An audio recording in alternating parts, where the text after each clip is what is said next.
Сярод самых досведчаных у правовых пытаннях вучень 44-й гомельской школы Даниил Рышкин.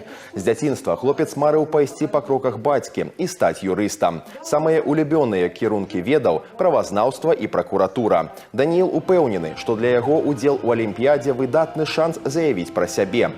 Гэтыя чаканні апраўдаліся. Хлопец заняў першае месца. Мне достаточно легко дается обществоведение или же право. Это было у меня еще с самого моего юношества, и у меня не возникло абсолютно никаких проблем. За званне лепшых змагаліся больш за 180 удзельнікаў, 20 з іх удастоіліся прызавых месцаў. Олимпиада проводится для популяризации юридичной профессии и следчей деятельности. Следственный комитет Республики Беларусь на сегодняшний день предъявляет достаточно высокие требования к потенциальным кандидатам для приема к нам на службу. Проведение такой областной юридической олимпиады, она позволяет выявить целеустремленных, интеллектуально развитых, обладающих достаточными навыками и познаниями учеников, которые в перспективе могут поступить на юридический факультет по целевому обучению. Пасля выпуску спецыялістам, якія навучаліся на умовах мэтавай падрыхтоўкі, прысвойваецца званне лейтенанта юстыцыі і прадастаўляецца гарантаваная праца